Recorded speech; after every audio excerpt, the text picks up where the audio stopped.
Hello, everybody. Welcome to the Laser Sports Academy. Here we are with Mr. Skywalker. How are you, Skywalker? Good, good. Happy to Good be to have here. you. Good, good. And glad you could jump on. You've been kind enough to offer us some time to go through the grand final replay of the US Nats 2024 in Fort Wayne. We thought this would be an interesting bit of content to, you know, get each of the captains on to rewatch the games and talk about what was happening for their team from their perspective. We thought that would be a really good insight into everything. So just before we kick off rewatching the games, mate, give us a bit of a rundown of your final day and what happened for you guys on the final day and what your mindset was going into the grand final. Yeah, leading up to the grand final, we had some hard, Golden Game series. There was an upset with the rank points. Obviously, some teams got confused. I think Valhalla thought that like our termination that got turned over kicked them out of the first Golden series, but that wasn't the case. And then I remember you coming to talk to us about why it was turned over, and it was a three-way tie between Valhalla, you, and us, and it was the craziest thing I've seen, with three teams being so neck and neck leading up in the final day, and it was just a struggle for us in the first Golden Series, figuring out what everyone was doing, and then I think once we were able to get the pattern down of, okay, the second Golden Series, this is where we gotta like pull ahead so we don't have to be in the third one and be gassed out. And that's ended up working out for us pretty well. We were in there with Coast to Coast, I think, in Electric Fire, and we made it into final with you guys. And I think that going from there, it was just all putting the pieces together, I guess, was just a little bit difficult for us in finals. But I don't want to stray too far from your original question. I can't remember exactly how far, like what exactly you wanted me to say. Oh, just a bit of a, I guess, going into the grand final. Hmm. What did you guys have a sort of an idea of how you wanted to approach it? Yeah, so we did for each color. We knew what we wanted to do for each color. And obviously, when we get to the gameplay, we can see where things went wrong and where things might have went right for us in some aspects. But there was definitely everything was playing out pretty much exactly how we had discussed it would, leading into each game. We knew where people would go, what people would do, and for some reason we thought it was best to hold bases and not just push a 10 base game like Coast to Coast always does. And they had the right idea in that aspect of play the packs, play to win off the pack points. And it didn't work out for them, and it didn't work out for us either. But I think because we were playing a little bit more reserved than we should have, so that was our mistake in the grand finals leading into the final game. We can see what happens there. Yeah. And final question. So going into the first Golden Game series, you guys finished on top of the ladder and deferred Yeah. your color choice to us. Can you tell us a little bit about the reason that you guys deferred? So deferring the choice to you guys gave us the opportunity to counter you. So if you chose, green, say last as your strongest base, we might, and then we see that you chose blue in the middle game. That's where we might choose like red because everyone, red was everyone's strongest base. I feel like green. I mistake that. So we were basically looking for wherever you pick blue was when we would pick red, which is actually opposite of I think what we did in finals. We played on our weakest base when you were on your strongest, I believe, and so we changed it up because we lost you in the first Golden Series, and so we changed it up and we were just like, you know what, let's just do it different this time, and maybe that was a factor in things, but I don't think so much as the pack points issue and the base playing reserved was more of the issue for us. Cool. No, that makes a lot of sense. Um, okay, so you ready to jump in, mate? Absolutely. All right, we're gonna just get the screen up here.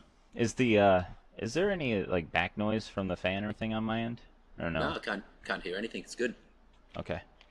I'll hit the play. So we're going at 1.5 times here, and audio's off because it sounds a bit funny when you're going at Yeah. 1.5 times speed.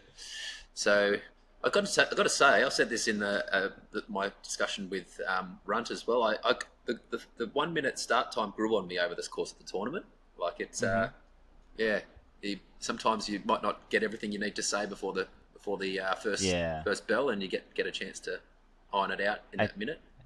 I think it's yeah, you can iron out some details when you're doing that, and I think also if things were done like they were done a lot better in the last day, Game Master just starts the game as soon as players are in the vesting room, whether they're vested up or not. You got a minute to get your vest on, walk to your base, get logged in, and it kind of gets the flow of things going a little bit faster. I think it helps in that regard. So see, it looks like you guys did have red when we were blue Yeah. in this series. So it kind of worked out the way you were hoping. Yep. Is that what you And wanted? I think we were blue when you were red as well, if I remember correctly, or maybe not. I don't know if I that's can't can remember. happen because then yeah. I don't. Yeah, that wouldn't make sense. But no, I guess it did work out that way for us. So we were red. This was game one. Yeah. All right. So Yeah, it's game kind of like one. yeah. Yeah, You I go. don't really remember game one as much as I do the other two games. I will say that. I know that you guys won on blue, just like we did. Yeah. So the first few minutes, you can see here, we're up to about the 3 minute mark, and it was just pretty stagnant. Everybody's just field pointing at this point. Yeah. Um, so yeah, do you remember what you guys were doing in the first in that patch of I do remember it patch? was pretty much the same strat always on red was, you would have Odin and I push out kind of like what Runt and you or Runt and Holmes would do on your team. I think you guys would push out with two-man, offense, kind of keep one man, in the mid area somewhere, and typically that would be Snoopy's job. And then we put, pun on ramp while Slick's watching the back hall behind, the red base in the front Mm. door area. So that way, if he needed to fall back due to like pun's call or something, he could get back in the base quickly enough, hopefully, to keep people out. And but it looks like we got in your base pretty quickly, and uh, Snoopy was actually up with me. Maybe Odin fell back to that position there. I So see this is Runt snuck green.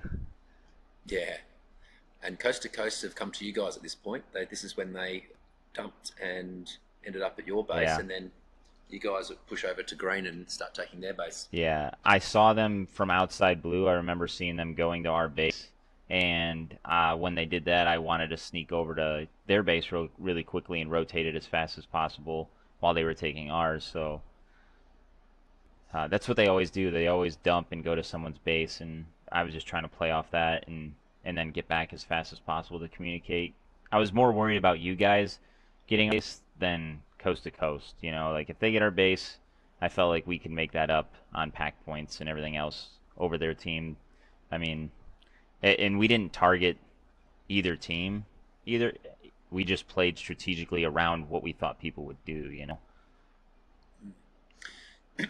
Yeah, for us it felt like it was a base swap going on, and we were a bit confused. We weren't because we don't see a lot of base swaps, so we Yeah. kind of notice we dropped right back on bases because we kind of just hmm sat back and let you guys take each other's base, and then we're just hoping that you came to ours. Yeah, and that's where I think you guys pulled ahead in the pack points was both of us were trying to get in your base and I think you guys really do end up winning this game off of just pack points. I think it was a 10 base game. I know that I think you guys were up like maybe three or four bases in the total, like after game three. I can't remember. We do. I can't, overall, like I don't recall how many bases we were up, but we ended up I think 2 bases up in this game. But Runt forgot to get his one of the empty bases as well, so Oh, really? That always which is a bit sucks. fun. It's happened Yeah, before. It happens to the best of us.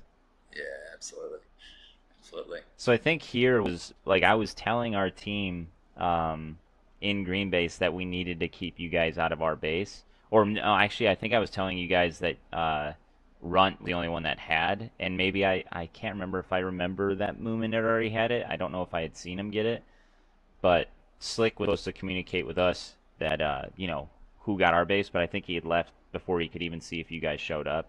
So I think with the communication there between Slick and I was he was the main guy in offense or defense communicating, with me being the main guy in offense, communicating with him. So him and I communicated a lot in the game as to like what happened on offense and what happened on defense. We were like the main two people communicating with each other to let the other guys know what's going on. And he just had told me that it was a base swap, basically, like you said, how you guys were feeling in this game, that we had base swapped. That's essentially exactly what had happened, other than the fact that Snoopy snuck your base in the very beginning with me. Yeah. So and then it got to a point where we kind of just left front at home, and we went out heavy to get our bases. So there was a little bit of resistance to try and stop us getting the empty bases, but because we had the numbers and we only had one at home, we were able to get through that. Yeah, I see you guys are down 4 bases at coast to coast, and you're only down like a base and a half in pack points, if that. You know. Well, yeah, I mean, you're only a grand behind and you're 3 bases behind. So that's insane, the amount of pack points you guys are pulling just off defense alone, I'm sure. I think that was our problem, is a lot of guys weren't hitting our base in the beginning like super hard for us to get, and we weren't holding them out as well as you guys were to get as many pack points off that. So we end up having to dump, or because there's no point in giving up more pack points trying to get back in your base if you don't have the help to get back in. Yeah, when the coast to coast came, they came with numbers, so it was probably a little bit tricky to farm them because they were probably outnumbered in defense. Oh, 100%. They'd usually come with at least 4 and then keep one guy kind of back to just cause a nuisance somewhere else and stall people, and just, or draw your attention a little bit over here, I know one time Jason, I don't know if it was in the Golden Series or if it was in finals, I know I went into green base and he was just under the target alone, and I shot it, and I got like just instantly shot by him, and I was like, what are you doing here? Like, it was just nonsense. And I don't, it wasn't this game, but maybe when we were blue. No, it would have been Golden Series, because it was when they were green. So, but yeah, it was just simple things like that. You guys came out on top with 1 less base by a mile. Like, you guys just ate up those pack points. You guys weren't too bad on pack points, but you kind of left your run on blue base a little bit late. Yeah.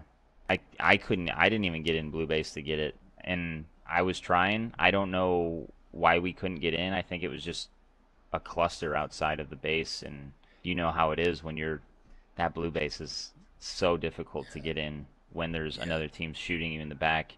You got that clear line of sight from green ramp exit, and it just it's so difficult.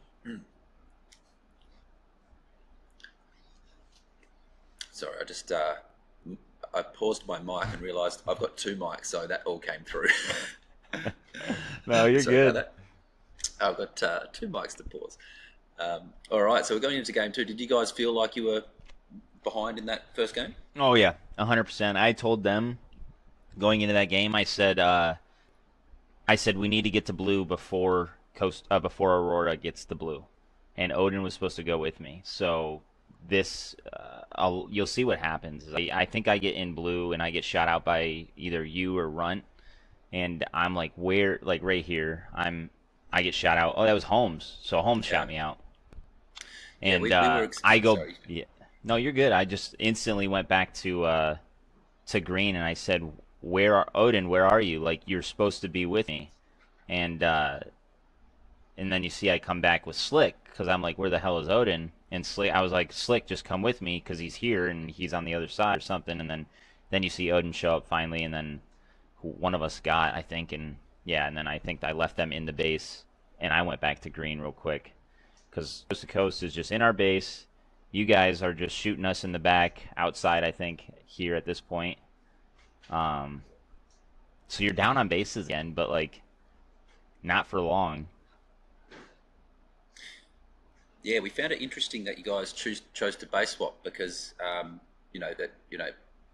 only to win that, it makes it easy to for hold you. us out. Yeah, make it easier for us, unless you guys both hold, which requires a bit of trust that the other team's actually going to play that game. And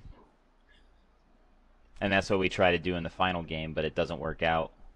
But the idea of us going to blue was to stall you guys, and with Holmes getting that first base like that right off the get-go, it really it threw off the entire groove of that game because I said the whole point of this game was to stall you guys at blue.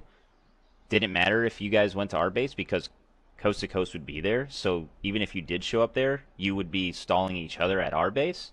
So like it was to put both teams in a situation where all we have to do is worry about getting to your base before coast to coast does.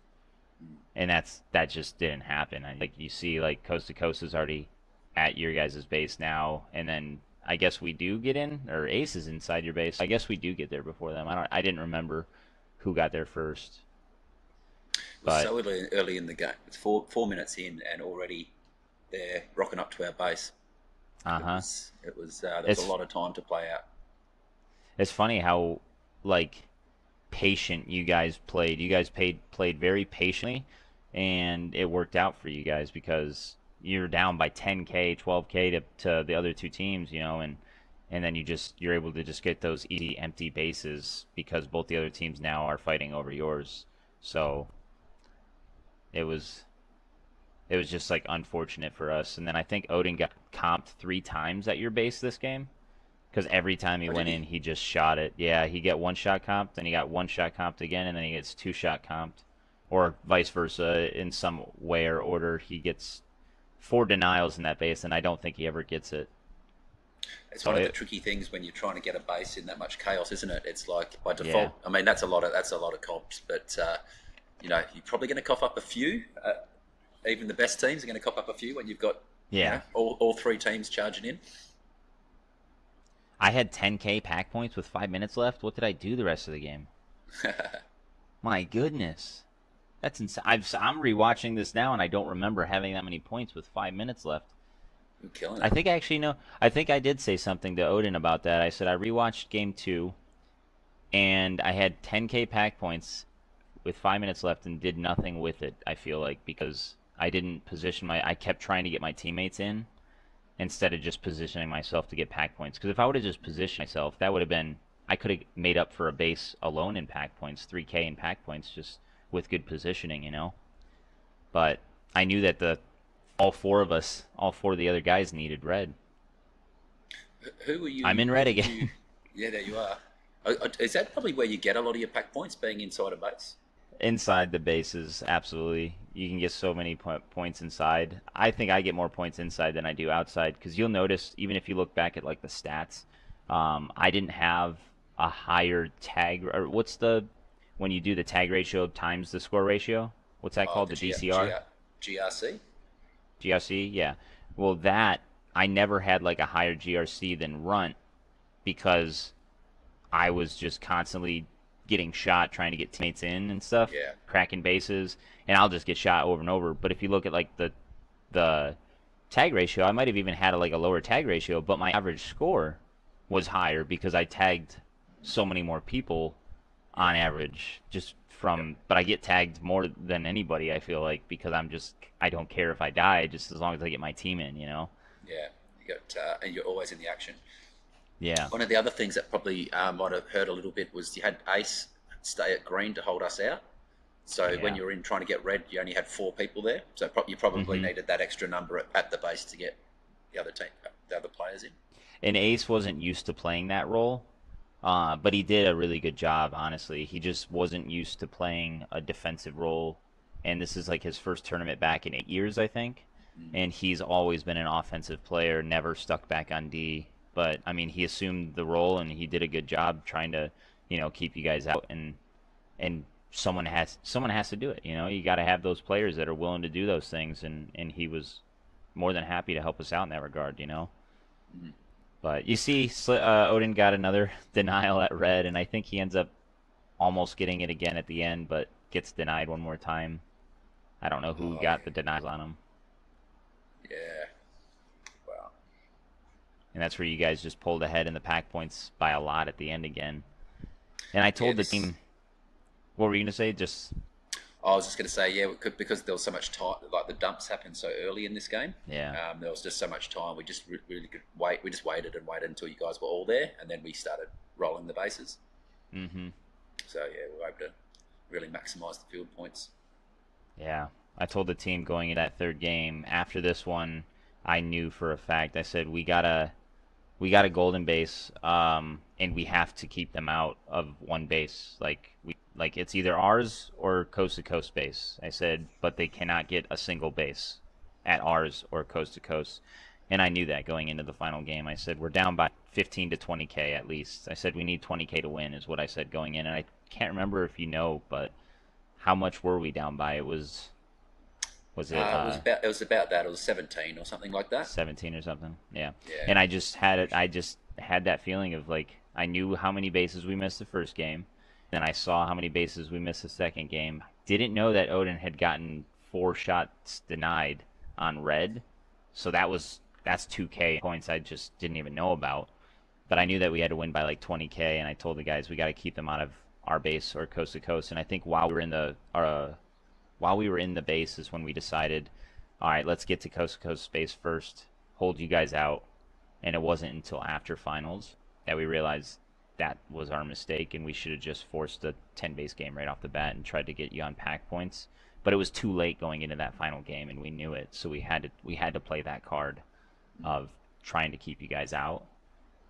Yeah, you had to kind of pull the Hail Mary card and just and hope for the best. And we did, but we knew that we didn't think that coast to coast was that close in pack points to us. Like we honestly thought they were like so far behind, but I think they were fairly close, like to us even in second and third in finals at the end. I can't remember. I think it was because in that first game you guys were behind them. Yeah. Because you guys got less bases, so yeah, it looked like they were closer for that reason.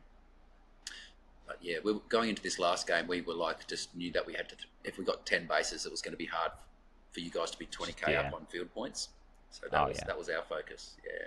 Did you guys know how many bases we were behind, or did you not? Or did you have a general idea that they didn't get this base, or you know? We had a general idea, yeah. Runt estimated about 15 to 20 as well. Really? Okay. Yeah. That's good. Yeah. So he had a pretty. We were all had a sense it was we were significantly ahead, but Runt has the best kind of. Yeah, you can see when you're. When you're out there, when you're playing that role, get an estimate on the field points. Yeah. Absolutely, you can see what everyone's doing, and he has a great sense of like in-game sense as to what's going on and where he needs to position himself, you know. So if you see him go somewhere, you can generally get the idea of like, all right, well, action isn't going to be here right now because, you know, this is going on. So he's going back to defense because that's where it's all at the moment or something like that, you know. There's certain players in the arena you can see if they're going somewhere. Unless you see coast to coast dumping a base, then you just know that's the base is wide open and it's going to be a fight for someone's base at the end, usually. Yeah, so coast to coast dumped to us at the start of this game, and then as soon as they got it once, we just left because we just knew that if there was no point defending, we just needed to get 10 bases. Mm-hmm. So we didn't base swap with them though. We went to the next base. Yeah. So they were red, they came to us, so we went to blue. Yeah, and Snoopy really did well in this game. I think he ended up just hunting packs. And I think I talked to Shanklin about it, that final game, like privately, and I said, you know, what was going on that final game? Because we were trying to keep green out of red base, which was their base, you know. And he said, yeah, it's kind of hard when your teammate's shooting me in the back trying to do the same thing. And I started laughing. I was like, I think he was just in zone. Snoopy was just seeing lights and just lighting them up. You know, he just was going for all the pack points he could possibly get. And we put it all out there on the line, and Ace was like a really good, you know, encouraging voice on the team. You kind of always have that one person on the team that, you know, gets everybody hyped up. And Ace kind of stepped into that role in that final game, getting everyone hyped up and like, let's go, it ain't over, you know, like, because you could tell that everyone was a little defeated going into that last game. We knew we were down, and we knew it would take like a really big Hail Mary, like you said, to pull this off. And you guys just played it really well, and you figured out how to do it, and you got injured at red base even. Right there it is. That's right there. Yeah, that's wild. It was just one of those chance things, you know. You come out of a base, somebody comes around the corner exactly the same time with their phaser up at head height. I was outside the base and I heard it, and then I looked over. I was like, oh no, tell me that no one's like upset at each other right now. Please, I don't want to deal with this. And I was like, oh, okay, it was an actual accident. Okay, all right, we're good. Yeah. Because it gets heated. It's finals. It's the last game. It's all down to the wire, and I thought that somebody like just boom. But Oh, mate, unless my head falls off, I'll just keep playing usually. yeah, yeah. No, you guys. I think there was more injuries in Australia than what we had. I mean, we had a couple, but I think the uh, part of that plays a role with the sprinting. But some of the guys here, move quick, myself included. But I don't think anyone was moving quite like Holmes. That man could book it. He was Yeah, going. yeah, yeah. No doubt. There's more injuries in the Australian format Yeah, for whatever reason. Yeah, we didn't see many injuries at all. A couple of injuries. It was really yeah, sad what happened to Little D, yeah. Monster. Yeah, that was sad. First day. But yeah, you guys were just Holmes was doing a phenomenal job here holding everybody out. I could not hit that man. I don't know why. Slick try. Oh, he did get him out there. Um, and I remember just screaming, just keep him out, keep them out. We're up 10K to you guys right now, 11K almost. So And just before he got yeah, the base, there was about a 15K difference. So you did make us really work for this. Like yeah, there was a point in the game about the halfway point where it could have gone the other way. Like if we weren't yeah. able to re-crack, but fortunately we were able to, re-crack and get a few bases, and then it kind of. And what did it feel like to you guys outside the base? Did it feel like it was easier to crack because Red was shooting us as well, or did you feel like Red was shooting you just as much as they were trying to keep, you guys out just as much as us? Because it just to us it felt like they were more of a nuisance at their own base than they were beneficial to keeping you guys out of the base. That's just It, what it felt it, like. it was a bit hard to say because when we would set up one right on the outside to just occupy all the snipers, and then we'd have an Hmm. inner ring of like 3 or 4 players like right outside the base punching through the doors. And when you're Yeah, doing that, you're not really looking back at what the snipers are doing. Like you're just having trust that you're going to have a clear run. Like if you look back at the yeah. snipers constantly and then look into the base, you're probably not going You're to gonna get get the shot jump. every You're time. going to get Yeah. shot or not get the jump on the defenders inside the base. So that's how we set it up, and we were able to get enough like runs into the base to clear it enough times and to Yeah. set up This inside was essentially. this was by far the best game though. Like this Yeah. was the closest neck and neck game was the final game. With all three teams. It wasn't like one team just pulled ahead by a landslide like you did the first two games. So it was really cool to see that it could have played out this way if we just played it differently, you know. And honestly, the arena, a lot of like Odin and I didn't expect red base to be the strongest because normally it was the weakest base because green was so strong back when Cubby was available. It was stronger than red ever was. But I know that you guys, everyone enjoyed red base, and it was the strongest base. But it was cool to see that blue, being the weakest base and the least favorite, won twice in finals, which was really nice to see that we were able to pull it off. You guys were able to pull it off. I don't know what place uh, uh, Coast to Coast got when they were blue. I think they got third in that game, but um, it was just nice to see that that final game was a really close neck and neck game. And you guys got third, so I think we actually tied in rank points in finals, didn't we? Uh, no, because we would have got two firsts and a third. Oh yeah, you got two firsts and a third, and we got Yeah, not 2 seconds, but we got a third, a second, and a first. That makes sense. yeah, yeah. There it is, mate. So there's the three Yeah. finals games. Yeah, it was awesome to hear your perspective on it all. What do you think you guys would have done differently if you could replay the grand final again? If we could replay that, honestly, just forcing those 10 base games like Coast to Coast was doing, and not worrying so much about the way that they play the game, because that's what it came down to. Was we were trying to play off what they would do, which we knew they would base dump, so that's why I always jumped to their base right off the bat to try and get 5 quick bases and just rotate each other out. But I think we needed to force those 10 base games and not worry so much about who gets what base first. Just make it and then get the pack points, make up for it, and the pack points in the end of the game. And we ended up losing out on I think 5 bases in total in the finals. Did you guys get 30? Yeah, it's 29 because Runt missed one. Runt missed one, and we missed 5 with Odin's four comps or denials, and I don't know if anyone else got denied on our team, but it was definitely hard fought in that last game, and I think that it comes down to those bases being so important, and just we played it wrong, and the fact that we tried to puppy guard a little bit too much, or safeguard our base a little bit too much. Like you said, when Ace was held back, keeping you guys, we really needed him to push up. And then just those simple little mistakes where you lose sight of one player who's supposed to be on the offense attack with you, and they see 5-man train come onto your base, and they stick around, and that kind of hurt us a little bit in the final, as well, where I had to fall back and grab Slick to come play a position he wasn't supposed to, and I don't know if you guys had any instances like that where games went sideways for you or in your head, but you guys knew you were winning into that final game, so I think you guys played it right, and it was a really nice finals. It was good to play, both you and Coast to Coast. It was fun. Yeah, absolutely. Yeah, we had a great time, and we kind of had the advantage that we had 5 players, so we kind of got our system kind of worked out pretty early. The thing that we needed to work out was like the dumps, timing when is the right time to, like, if you get dumped to, when's the right time to on dump, or if we're behind, when the right time to dump is, figuring all those pieces out.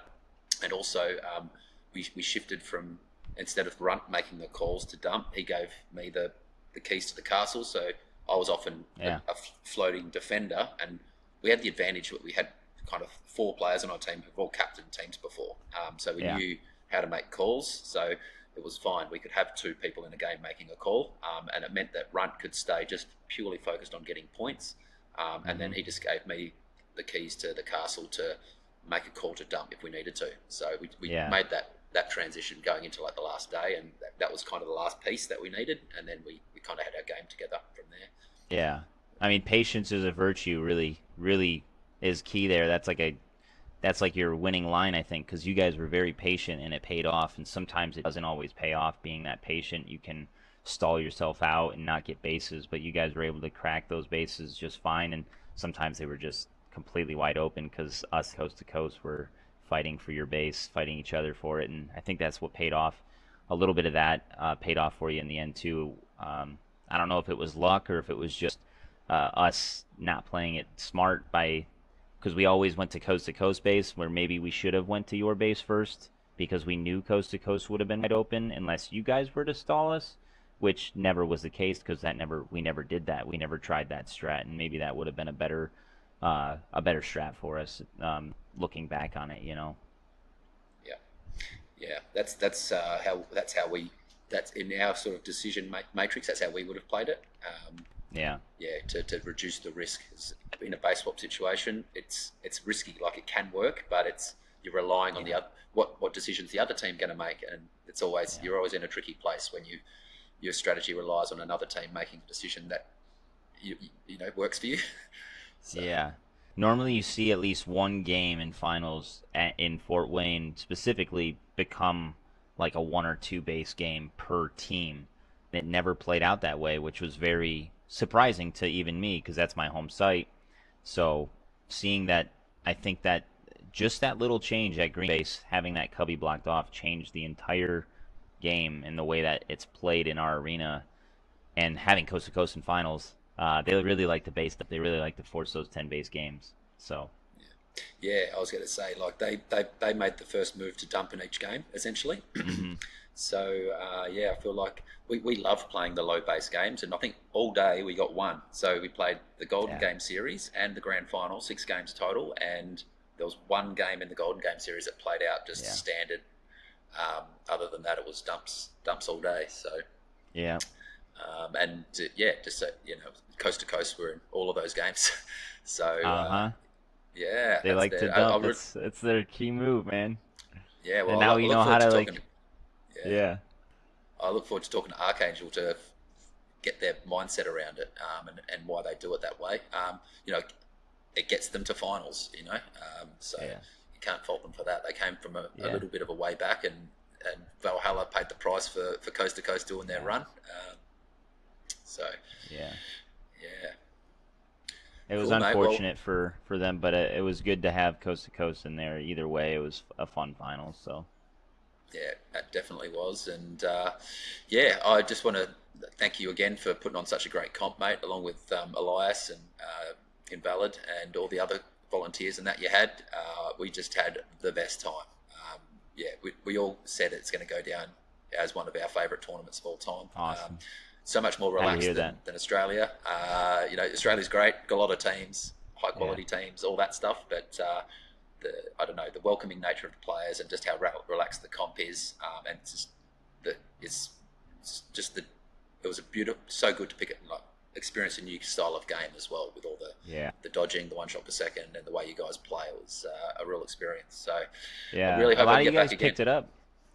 I hope you do. A lot of you guys picked it up really quickly. Holmes especially. I mean, Runt outscored him by far, but like Holmes was moving like an American would, like in the arena, like as far as the dodging in the base and finals. You see it in red. He was doing a fantastic job doing that. I could not hit that guy. He did really good, and it was nice seeing how much fun you and the Germans had coming over, and I hope you guys come back. So. And obviously we want to come see you guys again too. So Yeah, good. Without doubt, we'll be back, mate. It's just a matter of time. So, yeah, best of luck over the next year, mate. I hope you guys continue to grow the scene. And have you guys got any comps coming up?